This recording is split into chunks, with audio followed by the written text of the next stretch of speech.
Welcome to another episode of Driving to the Reds with your favorite hosts, Inelia and Larry. Yay! Wow. Almost like a pro's at it now. I know. That sounded totally pro. It totally sounded like done proper. Yes. The only thing we're missing now is one tiny little thing, honey. What? I keep asking for it. What? We need a jingle. We do need a jingle, yes. We're working on a Native American jingle. Are we going to have flutes in it, or is it going to be boom, boom, boom, boom, boom, boom, boom, boom, drums, or is it going to be that kind of singing? All right. Well, He's a God for me. That's the Pieta song. I'm looking at him. It's funny because a lot of people, because usually in different languages they think it's some other words, spiritual whatevers, but it's usually the same. Yeah. I like that guy. I like that guy, and I like him a lot. She's the prettiest thing I ever seen. Yeah. I want to hang out with her forever. Yeah. Woohoo. Yeah. It's funny. It is quite funny. So you're working on a jingle? Yeah, we're working on a jingle. Some of my favorite podcasts have really good jingles to start. I know. Yeah. And remember on the Higher Side Chats, he has like a whole song. Yeah, it's like a parody of another song. I kind of like that. But I mean, I don't want to have one of those for us. No, I don't think we're musicianly enough to do one of those every week. Oh, but actually... What? Something's coming on March 4th. What is that? That's my birthday. Your birthday's March 4th.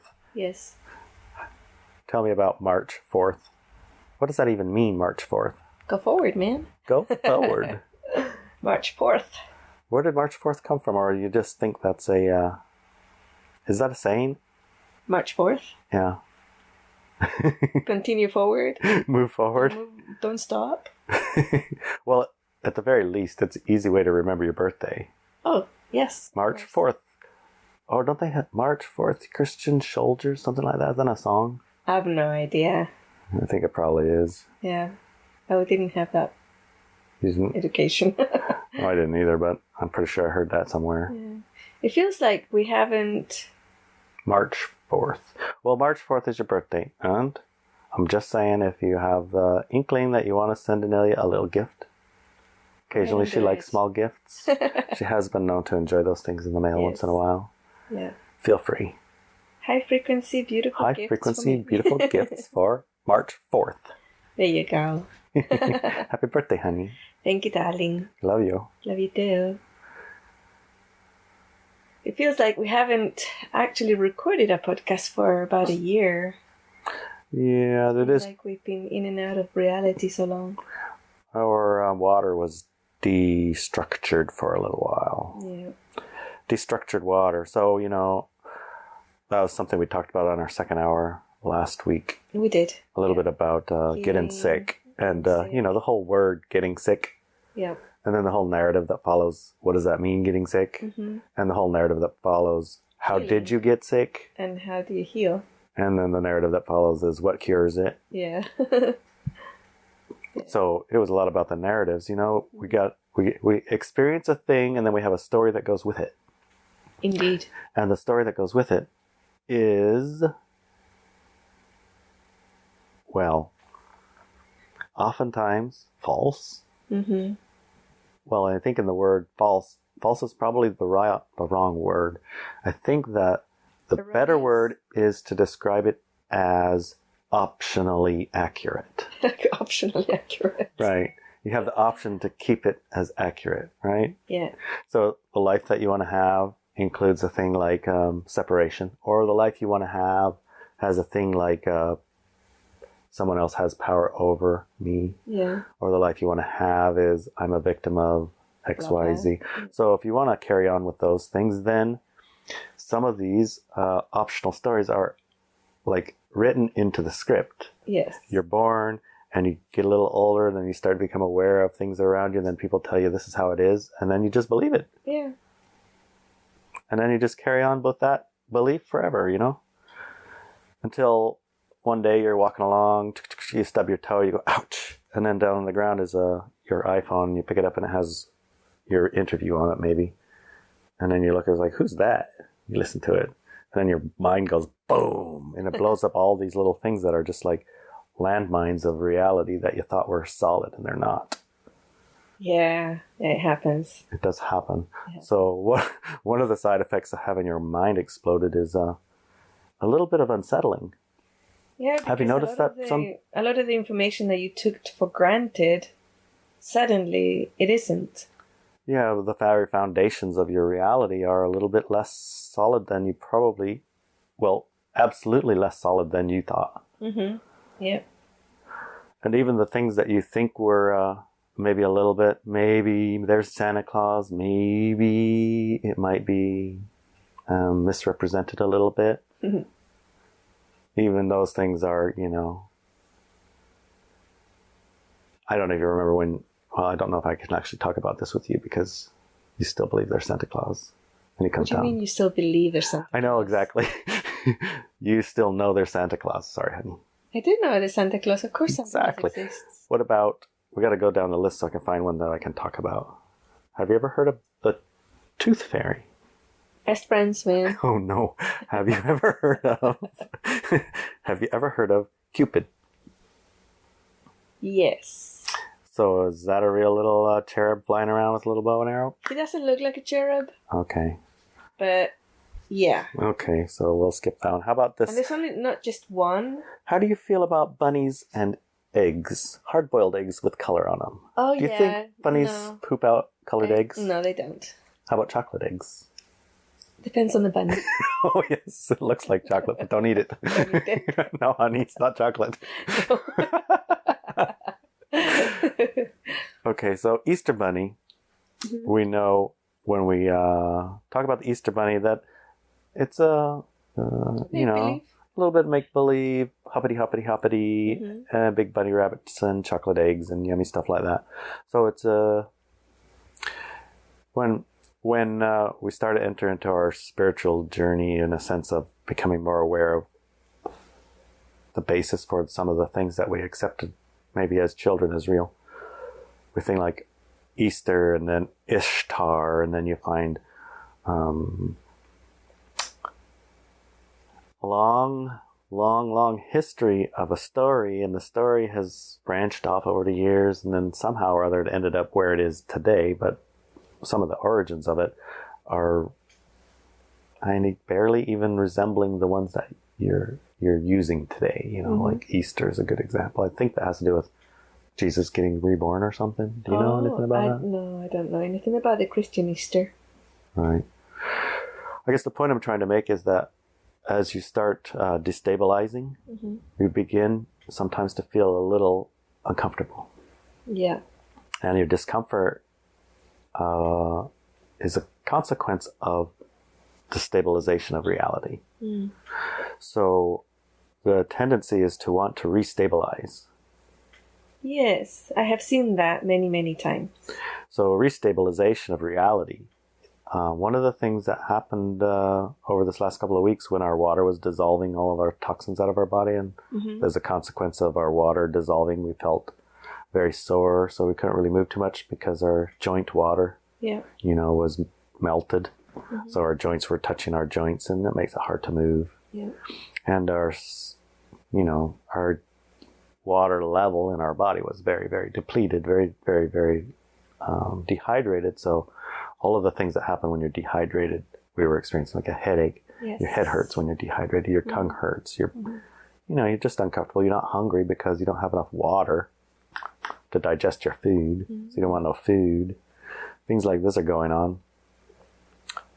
Why am I talking about that? Destructuring, you said. Right. And the narrative of what is it? Yeah, our destruction narrative, our reality in that is that we caught a bug, and in order to get better, we have to clean everything, get rid of the bugs. Oh, yeah. And the germs. Yeah. And we need to take medicine that kills the bugs. Bugs, yeah. And the overpopulation of the bugs is what's making us sick, and we caught it from somebody else. Yeah. And it doesn't matter how many times you say that it's not actually real. People still oh, I caught the bug and I don't know for you to catch it again. It's like, I don't understand. I mean, we've spoken about this for so many times now. Well, it's foundational, honey. That's kind of the point, is that when I noticed that... It's like the Easter Bunny? It's like the Easter Bunny, yeah. I was like, oh, I don't believe in all that stuff. And then Easter comes around. Oh, look, the bunny pooping eggs. It's awesome. Let's have Easter. It's kind of like a... It's really difficult to step out of one massive paradigm or matrix of belief for the human collective of what is sickness and what causes it and all these type of things, and step into a different one that is actually so radically different that nothing that we do in modern medicine makes sense anymore. Right. It's like you have to throw away so much in order to accept a different version of real, that it's so uncomfortable that you'll prefer to keep the fiction. Yes. Because it served you well enough. Right? And it was a foundational well enough. So sickness, the narrative around sickness, that's just one of those foundational ones. There's a lot of them. Yes. And I noticed, like I was saying before, when you stub your toe and you go down, you pick up your phone, and there you are talking maybe in an interview or something, and you say something like, there are no viruses, or you'll say something like, you're an eternal divine being having an experience, and there's no such thing as a evolution of your soul, because your soul is, well, whatever. Yeah. It's like you might be immersed in a little game of evolution because you find it entertaining, but that's it. Yeah. So there's no meaning and big meaning to the spiritual blah blah whatever, right? Those kind of things, when you say those things, makes people uncomfortable, honey. Yes, it does. I think so. Some people, on the other hand, it doesn't make them uncomfortable. It makes them, or it gives them a sense of relief that, oh, reality is malleable and optional, and the experiences I have are up to me. Yeah. How up to me are these realities? Yeah. Do if I drop the Easter bunny, can I pick up a different bunny? Can I have 5 bunnies? 5 bunny holidays if I want? I just have to talk the rest of the people around me into joining? Yes? No? What do you think? Yeah. Well, it's like I think I'm understanding what you're saying, I think that a lot of people who are very young, like 1 or 2 years old, or 3, 4, 5 years old, even like 9, 10, 11, 12 years old, they do think that the Easter Bunny is real. And that it brings them chocolate eggs every year and hides them all over the house. And it's quite fun, And that reality is constructed by the adults. The adults, the night before, you go around the house hiding eggs and stuff like that. Leaving clues everywhere for them to find them. And at some point, they figure it out and they move on. And they can still have the game of hide the eggs and find them, or just drop it all together and, Just have egg sandwiches. Yeah, have egg sandwiches or paint the eggs for the little younger children. Yeah, oftentimes I see that we just carry it on by telling the story with our kids, or with our kids' kids, or with our kids' kids' kids, and we just keep the thing going by, picking up the next gullible beast. The period of time on society that we are in at the moment is a split. So there's a whole percentage of people who want to continue with the Easter Bunny being real. And another part, and another part of it, of the society, has grown so far away from Easter Bunny being real that it's not even part of the equation anymore. So with regards to health, that is like a massive, massive split. And it's not like the information about what health really is and how to deal with things that make us sick. Even the words "make us sick" need to be redefined and everything. And once people understand the nature of feeling unwell, even things like cancer, diabetes, and heart attacks, and all these type of things, when people start really understanding the nature of what causes these things, then there will be full health on the planet. And individuals could continue with the narrative of what we are being taught in school about what sickness is and cures and everything like that.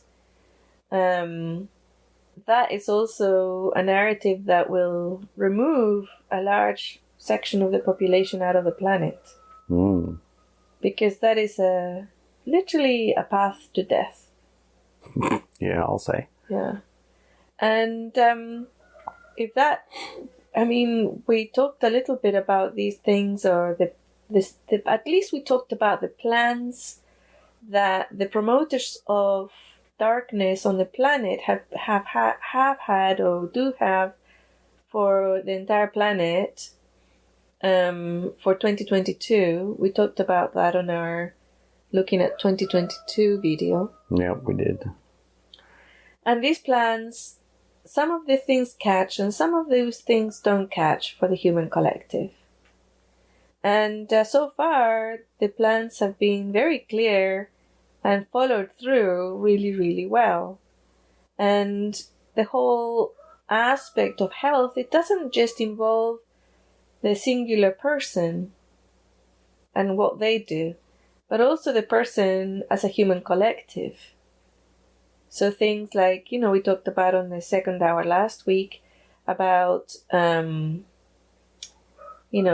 environmental factors of toxicity, like microwaves and radio waves and TV waves and 5G waves and all sorts of other waves that are being used that are actually toxic to the human person and to animals and trees and everything else. And how us as humans are pretty good at detoxifying day to day. Our physical bodies are amazing. Yeah, when they sleep mostly, huh? Yeah. So it only takes a little bit of support to get your body going strong and healthy throughout all these toxicities. And other types of toxicity, of course, that are very, very harmful for the human health are things such as fear. It's a massive, massive toxin. Sadness, fear, anger, all these are very toxic. That's why, for example, when a person gets extremely sad, they cry. Because when they cry, the water that comes out of their eyes is releasing a lot of the toxins that the body creates when you're sad or angry or frustrated. That's why people often cry when they feel those things. And people who suppress that cry, those toxins don't leave their body. They stay in their body. Oftentimes, you know that you're ingesting too many toxins, like, for example, refined sugar or artificial colors and things like that. Or glyphosates. Yeah. You know that you can tell that you're ingesting too many because when you go to bed at night, then you sweat like crazy, because that's a way of the body to get rid of those toxins. They're getting rid of toxins through sweat. So these are the type of things that you can look at to see, how is my body coping? Should I, I'll have a look at what I'm ingesting, not just through like sugar or whatever, but also sadness, fear, pollution, psychic pollution, and yes, things like 5Gs and 4Gs and 3Gs and 2Gs and 1Gs and microwaves and all these things, actually, how much of that am I ingesting every day and what to do about it, right? What do I do to support my body through this? And I can assure you, just like we talked about, and the other thing that we were going to go into today, some of these toxins are spread around the world to eliminate people. Mm-hmm. And some of the excuses they're going to use, like, we know about, we talked about on the second hour quite a lot more about it, but the jabs and what they can do to the physical body elemental. but also the fear mongering and what that can do. If you stack it up, toxin after toxin after toxin, you're going to have large masses of people exiting the planet through their bodies not being able to cope with the toxins, not being able to shed in a healthy way all that stuff that's in their body, and they, the forces that promote low frequency experiences on the planet do have a script. Right? They have a script. They have a script. We talked a little bit about that script. We talked about they possibly might use the ET equation. They might possibly use several wars to get numbers hidden, but also to actually eliminate people. Right? Yeah, we should probably get into detail on that in the second hour. Yeah. We can get into some detail on that on the second hour. Yeah. But suffice it to say that everything that you see is designed to engage you in a light-dark reel or a light reel. Yeah. It's either designed to engage you in more toxins or, I guess, less. Less toxins, yeah. Less toxins. And somehow or other, it's like avoidance and Pollyanna reality where you walk down the street pretending like nothing's happening, but there is stuff happening where you are. Yeah. That isn't the same as being a light or choosing a light. That's denial. That's like denial. Yeah. Yeah. It's like, hey, the world's collapsing around me, but in my little spot, I got a pillow. I'm fine. Yeah. For 5 minutes or so, you'll be fine. Till the house burns down around you, in which case your pillow's not going to be so helpful. You might want to tap into, which is kind of one of the things, tap into a bit of your higher self. Yes. So that is, one of the things that we talk a lot about in the Instant Manifestation Workshop. And you can go to ibenzacademy.com to get that. But also in all the tools that I teach, right? In ineliabenz.com and Walk With Me Now, it's like, this is the information, man. Mm-hmm. It's about you being able to dictate your narrative, to become the author of what's happening to you in your life without that denial thing, right? Like closing your eyes. Closing your eyes and pretend nothing's happening. So nothing's because happening. it's a very, very different energy between the two. It's Totally a very different. radically different energy between those two. Between I'm in denial and I'm going to ignore everything and I'm going to life is wonderful and I've got this sentence I'm going to use every day. I am beautiful. Yeah. Like my song. Yeah. I am. Whatever I am. Yeah. It's a good song though. Between that and actually being actively conscious and aware and choosing your narrative. And that's when you become the authority of your life, the author of choosing your narrative in alignment with your higher self. Exactly. Not like closing your eyes and tapping and sucking yourself down to a tiny little point of awareness so that you can pretend to ignore your higher self and just pretend everything's fine. Yeah. But that's not really what you're here to... Not you who are listening. That's not what you're here for. No, because you will know when you're pretending. Yeah. And pretending is a lie. And Totally. that lie denies what you're aiming to create. One of the examples I like to use, the story of our manifesting our house on the hill right now, Mm-hmm. was, we've been working on house manifestation process for quite a few years. Yes. Honestly. Yes, honestly. And we got clear guidances many times. Yes. But we decide whether we... how can we, turn that guidance into what we want. Is it still now all right? So like, for example, do not build your house on your lot yet. Yeah. Okay, well, how about a trailer? how about a shed? A shed. Can we have a shed on our land? Is a shed okay? Yeah. Sure, a shed's okay. Yeah. Okay, we got a shed now. Oh, we got a plug-in, honey. We need a trailer. A little trailer is okay? Yeah, a little trailer's okay. So if I put a little trailer here, do I get my water? Do I get my... No. Oh, so I have to have a real big trailer that has you don't move it very much. Will that work? Yes. Well, yes, for the tribe guy, he says, yeah, if you put skirts on it, you can have that, and then you can have some sewer. Oh my God, it was like to the day before we pull it on, you know? Yeah. But the guidance, which we got and we heard, was no, you need to wait. It was pretty clear. Mm-hmm. We got it. We still tried to maneuver around it. I don't know why. I think it's our nature. I think so. We're stubborn. We're a bit stubborn. But, I mean, we got it, tapped in, hear it, and then tried to slip one by. I guess that was kind of what we're trying to do. And we have a beautiful place there. We do. It's gorgeous. It's gorgeous, but it's not time for us to build there yet. Not yet. No, we've been told that and we understand that. And we did actually just listen. We just stopped and listened. Yeah. Hey, give me a high five. Yeah, good job.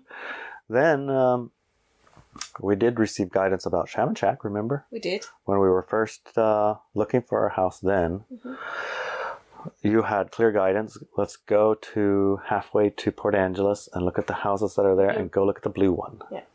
And don't buy it. Don't buy it. Just look at it. You just need to look at it. Okay. So we went and we walked in there, we looked at it, and we're like, this is a very odd house. Yes. We should buy it. No, we didn't. Yes, we did too. We did too. Uh-uh. Okay, that's right. The first time we didn't. No, we didn't at all. We walked in there, we looked at it, and said, wow, this is a very strange house. This half of it is a massive room, and the rest is like smaller rooms. Small little bedrooms. Larry, it's an event house. That's exactly what you got. You got, oh, I see. We need to look for an event house. Yes. An event center house. Yes. That's what we need to look for. That's what we need to look for. I understand. All right. So we walked away. A few months later, we were so tired of looking for this event house in real life. Right. We decided, you know what? We're going to buy it. I mean, that house had been for sale for 2-3 years. Nobody wanted it because it's such a weird house. It was a special order that the person decided not to get. Yeah. Because it's just too weird. So impractical in some ways. We decided, okay, we'll just buy it. We'll just buy that one and put it where we're not supposed to build something. Yes. Because we're not building. No. It's already built. Yeah. So we went to get it. It was sold. It was sold that morning. That morning. And the woman even said, I don't know. It's I don't know. strange. This person came in this morning just to buy it and paid cash. And it was so strange. She's been here for 3 years. When I asked him what he liked about it, he said, I don't know. I just know I have to buy it. So we really should be more careful about listening to our guidance. Think of that poor fella has to buy a house that's totally impractical for him. Yeah. That morning. For cash. Mm-hmm. Yeah, well, I mean, the gist of it is, you get the guidance and you follow it and you get tired and then you go test it. And, that's part of the human existence. We are humans on a planet right now. Yeah. So, fast forward a little bit later, bring Grace home to her friend's house or something, and we found the Shaman Shack right next door where Grace's friend lived. Yes. For sale. Mm-hmm. And, I mean, it blew my mind that you thought it was fantastic, because I thought it was affordable. Affordable, but that'd be so rubbish. I thought it was affordable, but my oh my, this is going to be a bit of work. Yeah. But when we walked inside, it was event house. It was the same as that blue house, except for it's a big room and the rest are the small rooms. Yeah. So yeah, it ended up being exactly what we were guided to get, and the seeds, I guess, that were planted in that higher self-awareness moment and that collect the data moment. Those seeds were there. We knew to say yes. Yes. And when a yes was in alignment with actually what I guess the guidance was for, man, it was done in 2 days. Yep. Yeah. So next, fast forward some more time, we were looking at the crazy house on the hill. Oh, yes. Because as we are wont to do, we have Onyx Hunt, or we have the little app, and when things come for sale, you go like, oh, look at that, let's go see it. Yeah. Because we like kicking the tires and looking at Lewin. And in this case, we looked at the crazy house and we wanted it, and we didn't at the same time. I wanted it, you didn't. Well, I did see the amount of level of work that we did on the Shaman Shack times 10. Yeah. And then still. And the amount of mold and the mountains of bat poop and other poops. It was bad. I mean, even I say, okay, you're right. This one we might have to just burn it down to start over. Yeah. But the whole beauty of it was the craziness of it. And so you don't want to get rid of it. because it was so cool, crazy. It's like, imagine a Dr. Seuss house. That's what it is. Yes. It's like you have inside is outside and balconies on the inside overlooking like the fireplace, which is in a pit. And no rails. I know. If you woke up in the middle of the night and took the wrong step, you're 20 foot down until you hit the ground. Yeah. Mm-hmm. And then the kitchen had a wagon wheel for the main centerpiece. Yeah. I mean, a real old wagon wheel, the genuine, and all the pots and pans hang from it right in the middle of the kitchen. I mean, it's magical. It's beautiful. It's crazy. It's not really practical. It doesn't actually it's not conducive for peaceful living, I don't think. The shingles that goes on the outside are on the inside walls. Yes. Yeah. And the trees that make up the lumber are still the trees stuck into the ground, stuck up through and nailed onto them. So they're like, the trees are inside, and it's cool, but it's also strange. Yeah. So we said no to that one, but we told the story about how we got the second one. Right. Well, there was the guidance, though. That's the part that I want to get at. You had very, very clear guidance, and it was very clear what you needed to do. Yes. And at the same time, I had resistances. Yes. Your guidance was clear, and my guidance was I wasn't tapping into any of that. I was just resisting. Yep. You're just saying no. You're being contrary. Yeah, right. Contrary, Larry. Yes. So I acknowledge sometimes I am a bit contrary. Yes. It's part of what makes my reality firm. Yes. It doesn't change it too much. Keeps it steady. Uh-huh. Steady's comfortable. Uh-huh. Uncomfortable is when it's unsteady. Uh-huh. Anyways, your guidance was very clear. Write this letter, do this thing, put this stamp, get this kind of paper, write it by hand, and send it to the owner, that kind of thing. Yeah. And you followed that guidance. I did. I mean, I resisted, but I got to a moment in a day that said, you have to send it now, this window's closing. Mm-hmm. So, okay, I'll just do it. So I did. Right. And as a consequence of that, it made it a little bit more present for you, in which case you could share it with me. I'm one of your co-creators, right? Mm-hmm. And he said, what do you think? And I said, I don't know. I need to look. I really need to take a look at it. There was only a very few number of things that could have changed my mind about it. There were 2 or 3 things. They weren't that I could have told you them before we left, but they were 3 things that said to me, yes, yes, yes. One of them was my imagination, the narrative in my head said that house is on a steep hill and there's all steep hill around it. There's no flat ground. Mm-hmm. And when we got there and got to the land, it actually is flat. Yeah. It's about an acre of land that's completely flat. It's the top of the hill. Yeah, it was fantastically flat, actually. Yeah. Surprisingly, shockingly flat. Yeah. Like, wow, that's a lot more flat here than I thought. That helped me move past 1 block. Yes. And the second block was the inside of the house. From the outside, it looked like a dump. Yes, definitely. Fallen into the ground, rotten dump. Yeah. With a bunch of trees growing out of the roof and moss. And I mean, it looked like Gaia is reclaiming it and doing a good job of it and quite happy with it as it is. Mm-hmm. And remember, the outside, the water, I could tell that the water system doesn't work because, well, the whole half of the house where the water was, the roof caved in and all of the stuff inside, all the water equipment, was gone. Was completely destroyed. Yeah. And it hadn't looked like it worked in quite a while. And in front of the front door, literally in front of the front door, was a 600-gallon tank on top of a plywood box. That was leaning towards 10 foot the door. above, 10 foot above the ground, a 600-gallon tank of water leaning like the Tower of Pisa. Yeah, that was pretty scary going in and out of the house, actually. Yeah, so I was thinking, if the outside's this bad, the inside's got to be terrible. But when I looked in the window, what did I see?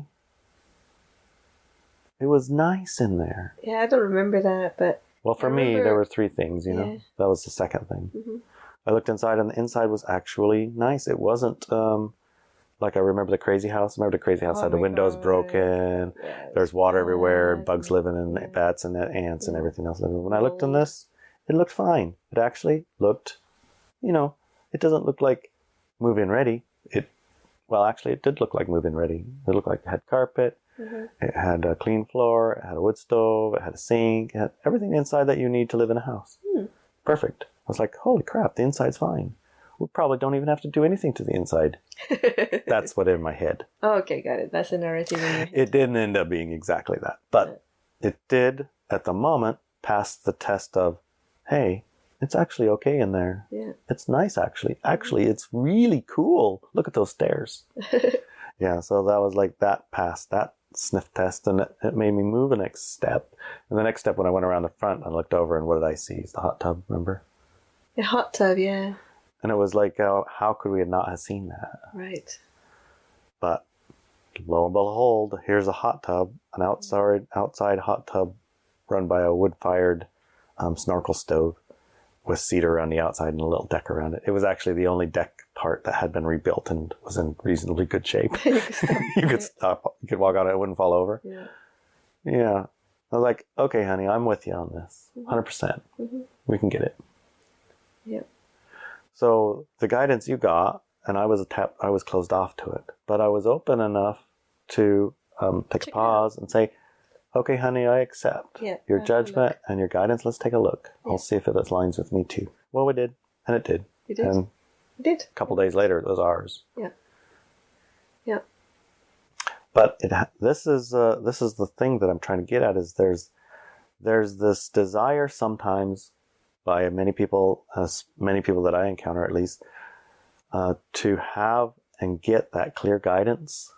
Like they believe that clear guidance is going to somehow or other make their path clear forward.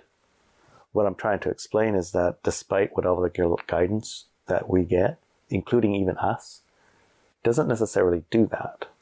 It does, and it doesn't. It does, but there's still things, right?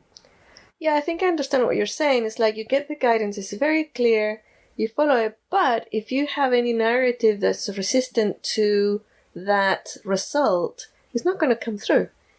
Yeah, you can block it. You can block it, for sure. You can block it. And you might think, oh, if I could only get some clear guidance, I'd just do that. Right. But that's not what happens. No, that's not what happens. And a lot of the things, and of course, I'm going to, talk about the instant manifestation workshop again, because I hope so, yeah, because that's kind of my point. Excitingly enough, the next rendition of it is coming up. I think the doors close for it on March 19th.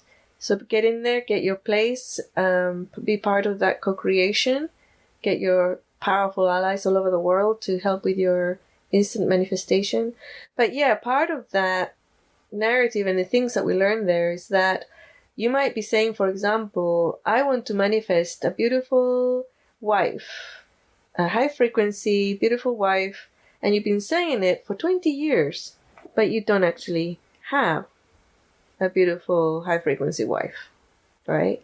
So what we explore is, okay, where is that dissonance? Where's that thing that doesn't match between your clear guidance, your what you want, and what is real? What happens in reality? Yeah, what are you actually manifesting? What are you actually manifesting? So we put all those dots together in the workshop, and that's why it's called instant manifestation. And the graduates of this workshop and all the instant manifestation workshops will then be joining the quantum manifestation workshops that are coming in about a year or two. So you have plenty of time to get it, the work done, right? Mm-hmm. But yeah, it's like there's a big difference between what we say we want and what we actually manifest and what we actually experience.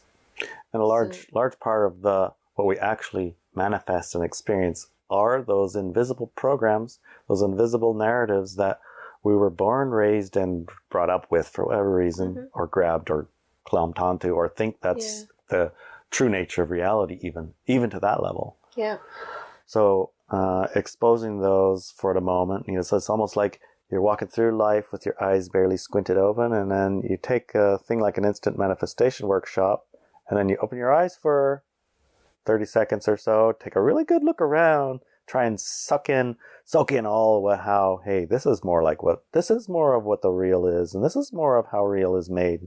This is more about how real is brought to be. oh, I see. And then you close your eyes a little bit more again, and then you have your little squint still. You're still squinting a little bit because you do have a lot of co-creators, and you did do a lot of work, but it'll take 50 years or 30 years for you to create this instant manifestations that you have going right now. Yes. It takes more than a week or two or a month to like eliminate it and completely restart everything from the get-go. Mm-hmm. But you definitely have legs up.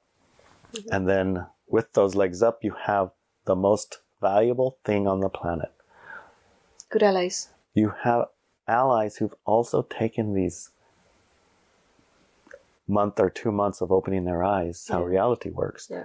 So they're who you co-create with. Exactly. That's a big part of it. Your allies. Massive. Good allies, good counsel. Two massive keys in manifestation, right? The house on the hill. I'd say your house on the hill, our house on the hill. Mm-hmm. You got the guidance and you followed it. Mm-hmm. I could have gotten the guidance just as easily and followed it, but I was closed off to it. Yeah. I was like, I like my life just like it is. Don't mess with it. We don't need to change a thing. Everything is perfect in my life. Yeah. And then you say, how about this is also perfect? And I was like, no, I don't want more perfect. I like this perfect. This perfect is perfect enough for me. I don't want no more perfect. Say, how about this pretty perfect over here though? No, I don't want no perfect. It's like, then there was a way that you got through to me. And I think it was Gaia. It's like, Gaia, hey, for some reason that usually works on me. How come? I don't know. You have a very, very close relationship with the entity that is Gaia. Uh-huh. And in many timelines, you're one of her messengers and caretakers and, like the connection between Gaia and the human collective. Mm-hmm. So you do have a very powerful connection with Gaia. So sometimes when you're being stubborn, I will go to Gaia and say, hey, how can I get through to Larry about this, Mm-hmm. And she will give me some words. And I say those words to you, and you say, okay, I'll do it. It's hilarious, because you are connected, so it's true and real. Yeah. And it's not about giving your power away, but it's to do very closely related to the good allies. It is, yeah. It's hilarious. You know that Gaia has your back. Yeah. You know that she would never tell you to do something or follow through on something that's going to be harmful for you, her, or the human collective. Or you, honey. Or me. Yeah. So, to follow her advice. And, that's how it works, really. And when you tap into it, sometimes it's about breaking through that contrary energy, It says, okay, I will look at it. Yeah. I'm not going to make any decisions right now, but I will look at it. I'll be open to looking. Yeah. I'll be open to a little bit more perfect. Yes. Like the floor. Oh, the floor. I am so impressed, and I can't believe how resistant I was to that, too. I know. Like, so, just so everybody knows, we went to the house, and we got the house, and we looked at the house, and then the first thing that has to happen... Pull all the carpets out. And I like carpet, and Inelia does not like carpet, not one little tiny bit. Nasty, horrible things. We have a compromise about rugs, because apparently rugs are you can throw them awayable. Yeah. But carpets are an absolute no. Yeah, you can wash rugs as well. So, first things first, pulled out all the rugs, carpets I mean, and then underneath the carpet in our house, up the hill, is made of tongue and groove, that's really rough cut on the top. Pine or I don't know what it's made out of. Might be pine. Might be, who knows what it is. Anyway, it's 2x4 woods, and on the 2x6 on the underside of those 2x4 woods, it's perfect tongue and groove roof. Yep. On the upstairs side, where we took the rug off, it's kind of a bit rough. It's kind of like if you had a bunch of 2x4s laying next to each other with the knots and a little bit of sides of the things are cut out a little bit, and there's holes, and it's a bit rough, like the top of a barn. Mm-hmm. You said we should just sand it and stain it and varnish it or whatever finish it. It'll be perfect. And I look at it it'll be gorgeous. I look at it gorgeous. Are you kidding me, honey? There's nails sticking up. There's knots. There's holes. There's divots. There's places where slivers come from. It's not gonna. That's not a good idea. We should put plastic floor on it. Yeah. Plastic floor would be perfect, honey. You know why I wanted plastic floor? No. Because we finally put plastic floor in the shaman shack. We went from plywood floor to plastic floor, and it was so much better. So now anything is plastic floor. Let's put plastic floor. Because the floor unfinished like it was reminded me of the shaman shack before plastic floor. Yeah. Well, anyway, you said no. Let's try it. And I looked at it and I was like, well, why would I block it? Why would I say no? Let's just check it out. I mean, if it works, great. If it doesn't work, we can change it. We're not stuck. Exactly. Yeah. And that's one of the big keys. One of the biggest keys to this whole manifestation. And doing? You can always change your mind. Yes. Shockingly, I know it. For me, I've been stuck sometimes for years not making a decision because I didn't want to choose wrong. Right? And then one day you come along and went, do, do, do, do, do, do, do, do, do, do, do. I said, honey, I don't know what to do. I can't make up my mind. And he said, just pick one. It's like, well, what if I picked the wrong one? It's like, well then change your mind. And you went plop. Plop. Like, oh, okay. Why didn't I think of that? Yeah. Seems so simple, but it's some of the smallest little things that block us from our own guidance. At any rate, we went to Home Depot and they have this big thing, a sander machine with a giant piece of sandpaper goes on the bottom. Yeah. And I just brought that home and I sanded around for, I don't know, a few hours, days. We've got a few friends to help us. Got some friends to help us out. Yeah, pull all the nails out. Bang all the nails in good, pull the nails out. Yeah, make it, kind of a little bit more finishy. Yeah. And it came out smooth and soft. You did. And then we got some black, dark stain. And at first I was thinking, dark stain, are you kidding me? And then I remembered, zip it. Just do it. Just do it. So we got the stain and we were watching our show, some kind of a supernatural show with monsters and whatever. And in their mansion, the floor is dark stained wood rough. Exactly like our floor in the Hill House now. And then we paid. So, anyways, we put the stain on it and made it dark. Yeah. And then we got some natural, it's called Polyway. Yep. POLYWHEY, 3,000 and 330,500. Some natural sealer made out of wheat, I guess. I don't know what it's made out of, but it doesn't have any fumes and it's just water. Yeah. And we spread that all over the place. Well, we actually had our friends spread it all over the place. I kid you not. It is the masterpiece floor of the planet. It's beautiful. It is stunningly beautiful. And elegant and gorgeous. And gorgeous. It doesn't have all fumes. And no fumes. Beautiful. It's beautiful. I could just sit on that floor with no carpet, no rug, no nothing. Just sit in the middle of it and just stare at it. Yeah. It's gorgeous. It's gorgeous. So, hurrah to you, honey. Mm-hmm. Your guidance was clear. Yep. And I gotta say, hurrah to me. For following it? For just not objecting. Yeah. Which seems like a little thing, but it's not. Yeah, well... When it's a foundation part of your, hold your reel. And I think... I noticed that when I said it, you kind of held yourself, and then you said, okay. And I thought, whoa. And then I said, but I don't know how to do it. And I said, I do, because I've done it in the past in England and Ireland. So we go to the Home Depot and rent what's called a drum sander or something. Can't remember the name of it, but it wasn't the drum one. It was the. I know, and I expressed what it looked like, and then we went there and we asked, "Is this the right one for this and the job?" And he said, "No, that's not the right one for the job because it's bare wood already." It's already been. He said, "Is it very, very rough, or has it been treated in the past?" And I said, "It's been treated in the past. It's actually got a little bit of stain on it, and it's sanded already." And then they put the carpet on top and all the nails and all the staples and stuff left a little bit rough. And he says, "Oh, okay, yeah, that's not the right machine. This is it." And he gave us a different machine, which is the buffer or whatever's. And he says, "And these are the different sandpapers that you need." And he gave us 3 or 4 different grades and then sent us home with it. And you and Fred and Martha, Martha and I did all the pre-work, pulled up all the nails and all the staples and carpet and stuff. And then, the rest was all, the carpets were pulled by a whole bunch of friends of ours. Mm-hmm. Dan did it, and Fred, and Martha, and you. Pulling out carpets and stuff.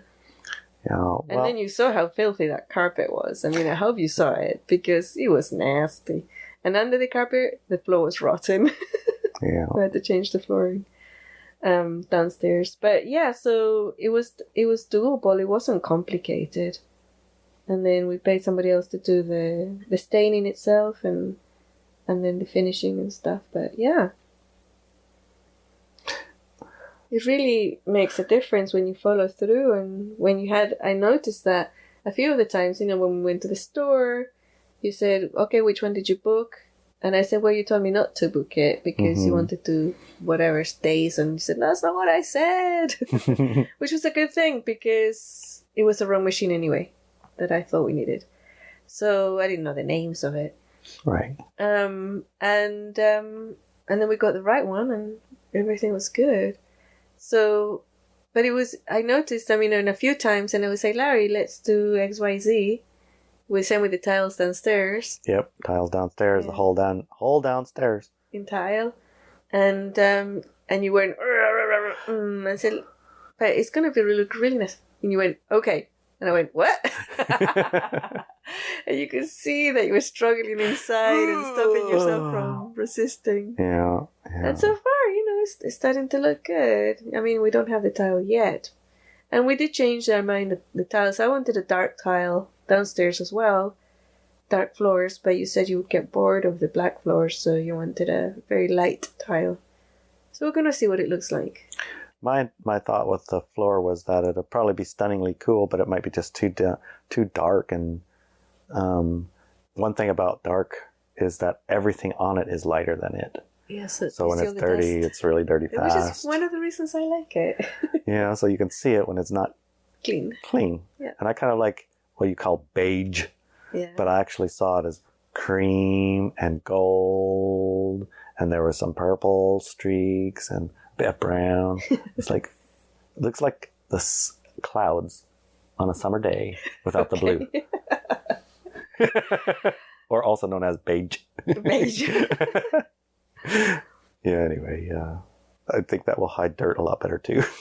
That's what you're thinking, hiding the dirt. No, what I was thinking when I looked at those, I looked at the whole wall full of them, and I looked at the dark ones, and I thought about how it would look.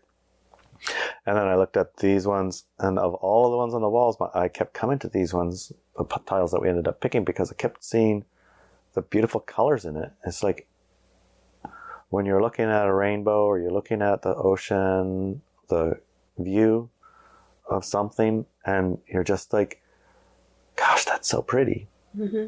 That's what I kept on getting every time I looked at it. Yeah. A different something in the tile, so that's kind of why I picked it. And then I noticed it was about half the price too, and that made me smile. Yes, it did.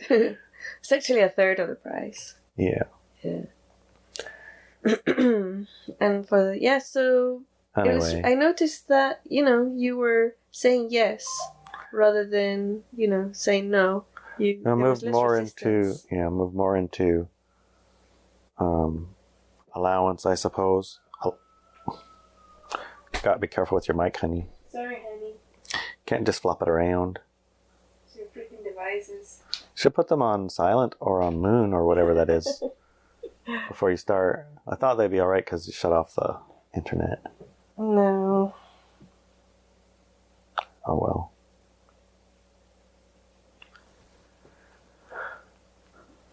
So I guess one of the things that I think is key with this conversation is that there's a tendency among people, in the people that we're speaking to ask for and want clear guidance, and to think and feel like if I only had clear guidance, everything would go smooth. Mm-hmm.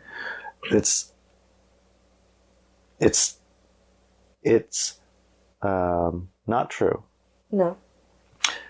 The reason that things go smooth or don't go smooth has less to do with guidance and more to do with your internal state of, I think, comfort with change, or comfort with that pool of potential. And also following the guidance. well, clearly following the guidance is like, if only I had clear guidance, then I would know what to do and it'd be so easy. Okay, sell your car. I don't want to sell my car. I like my car. Yeah. Sell your car. I don't want to sell my car. I like my car just fine. 2 weeks later, the car breaks down and gets scrapped. Yeah. I mean, that's a rough example, but just because you get some guidance doesn't mean it's easier. Right. But about cars, though, remember when our truck... yeah, Raven said, Yes. hey, sell me. Raven said, sell me, I'm going to break down really quite severe. It's going to cost a lot of money, so it might be better for you to sell me now. Yeah, I remember. And you said no.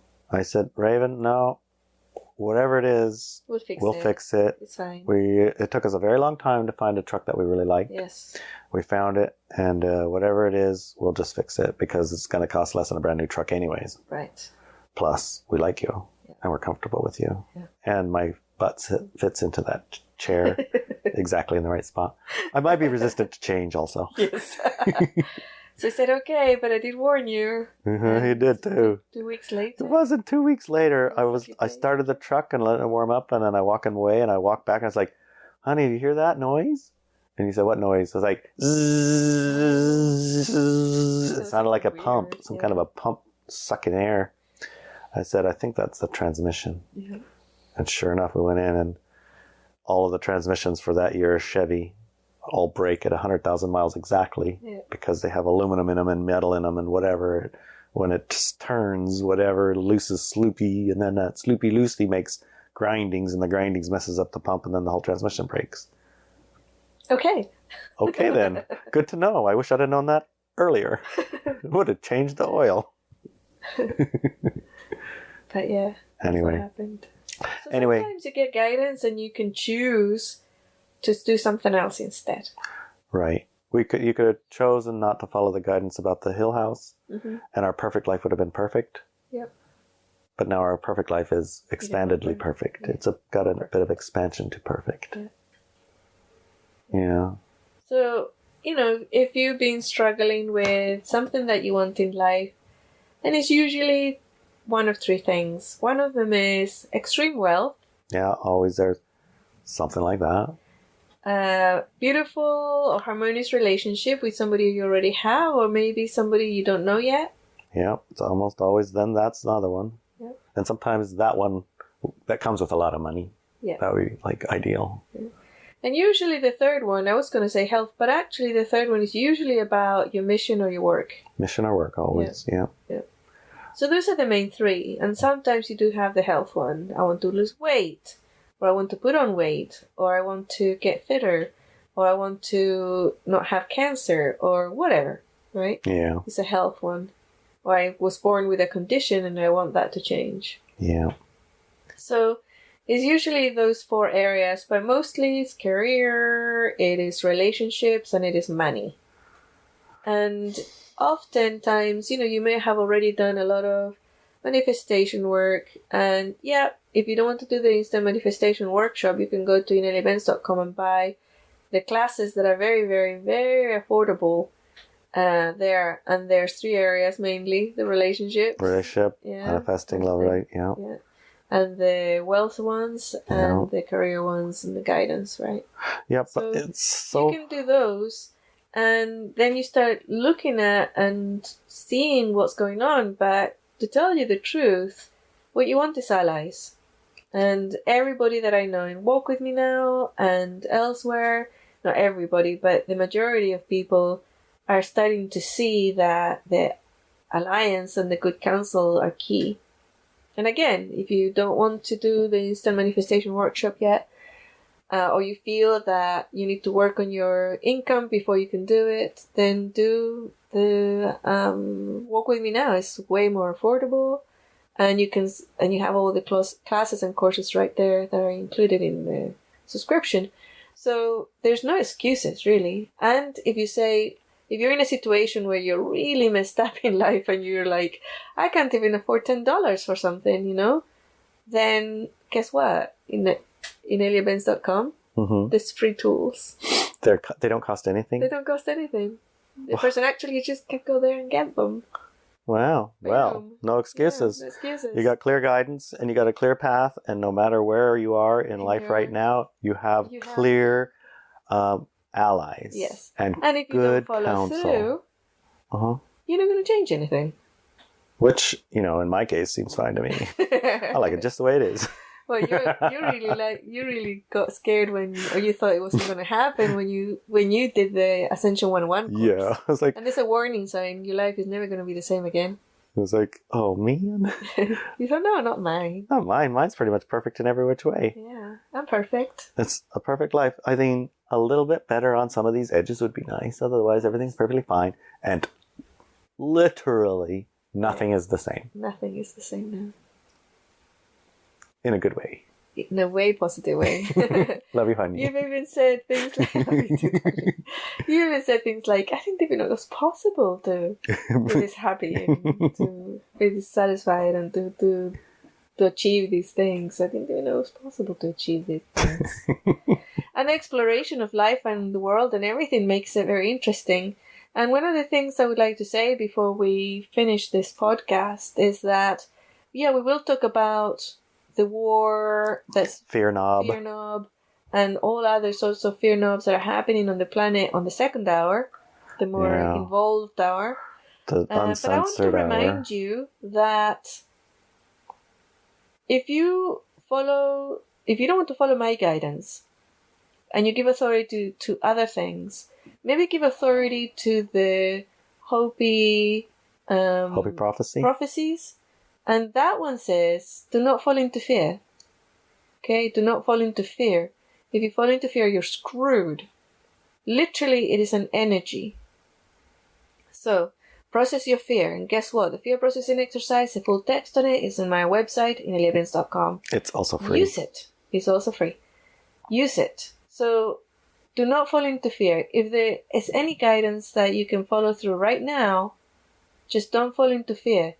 And it's not about denying or ignoring, but if you can read all this stuff that people are selling to you about the war and about this and who's the baddies and the two tribes go to war and what happens, the energies that happen, and all the jab things and all the other things and economy and oh my god, you're not going to have any money and all these type of things. If you want to listen to that without falling into fear, use the fear processing exercise on it. Yeah. And then listen to the things. You can be educated, you can listen to the narratives, but you can actually also create your own narrative and have your own life become something beautiful and wonderful, right? So follow through on that. Don't ignore it and don't fall into fear. Yeah, don't wallow in it and then let it feed your spiral and frequency down into fear and despair and worry and or righteousness and anger and all these things. All those things, those are light dark games. They are, and they're going to win. These are invitations to join a light dark game. Yeah, and you're not going to win in those because you're not made of that matter. Not made of that. No. Now's the time for your soul to express. Yeah. Yeah, we talked a little bit about that, didn't we, before? Yeah, I have a feeling we'll be getting into that in our second hour. Yeah. The soul expression. Soul expression and why it's so important for you to be fully incarnated, fully into your body, fully in on your body. Yeah. At this time. That's what you came here to do, not to be out of your body, but to be in your body. Trust your higher self decision to be in your body and fully come into your body and be present. The more you are in your body, the more powerful you are as an instant manifester. Period. I feel complete. How about you, honey? Yes, me too. Love you. Love you.